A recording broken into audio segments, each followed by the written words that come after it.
When we think of shows that were part of the 90s that we looked back on, Doug is one of those shows.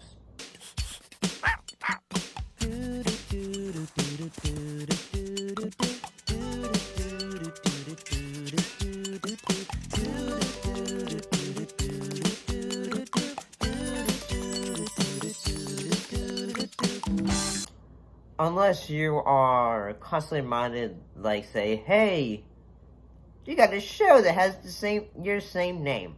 Well, let's just say you knew someone with a very similar name. Someone who grew up with that name all his life, and happened to be raised at the exact same time this show came out. Do you think any jokes or funny remarks in connection with this show could possibly affect his life in any negative way? Do you? Do you? However, the show, I bet you didn't know, started on Nickelodeon, but would eventually get taken over and redesigned at Disney.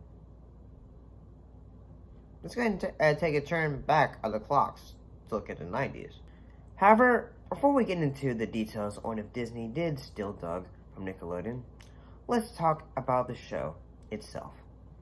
The show was produced by Jumbo Pictures and aired on Nickelodeon from August 11th, 1991 until June 26, 1994.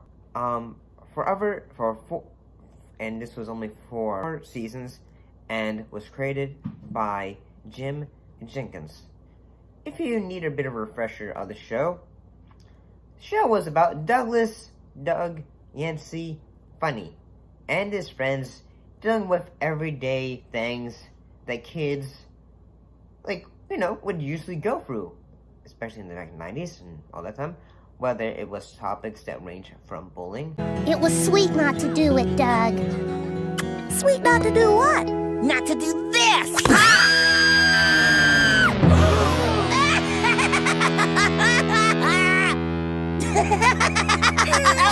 Why don't you grow up, you big baby?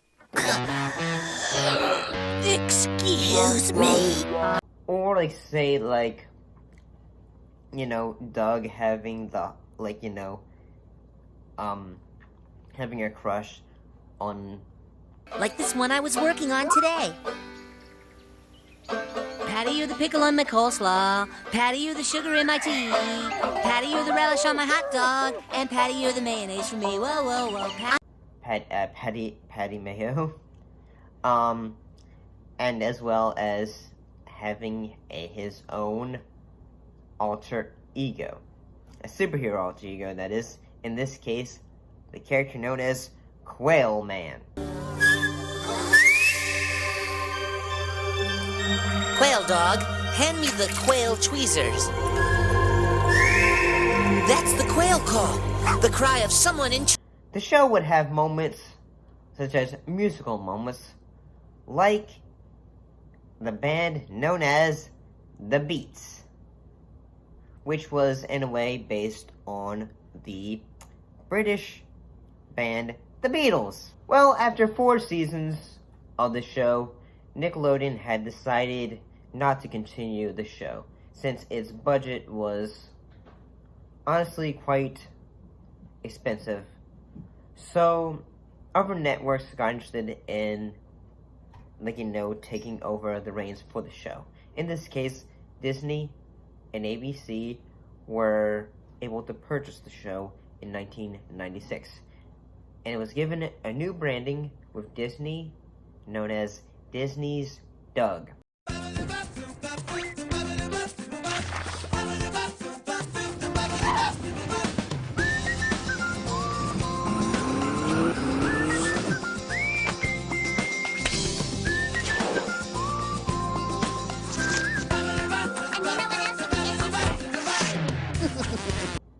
Which aired from September 7th, 1996 to June 26, 1999.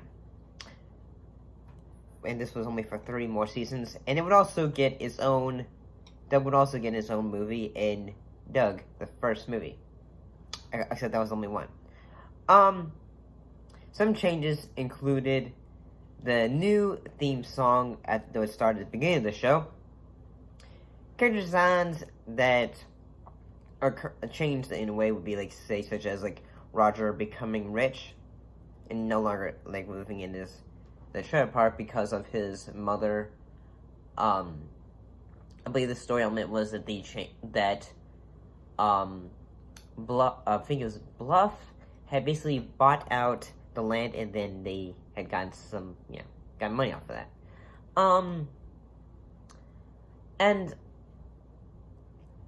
yeah, I mean, I'm gonna be honest. Well, I watched Doug as a kid and all that. I remember all the characters like Skeeter, Roger, say I think like his neighbors and all that. I'll be honest, it's been quite a long time since I've actually thought of the show Doug. And it's not saying that the show is bad. That's not the case at all. It's just, it's not a show I have really thought, oh, Doug, I remember that. I guess I just hadn't really thought of that for quite a long time, I guess. But it's a show, honestly, worth taking a look at. Wait! We're challenging the Bluffington Honkers to a softball game. What? Yeah, right. Presenting Patty's Pulverizers. What'd you say, Coach? Are you man enough to accept my challenge? But what are your thoughts? Also,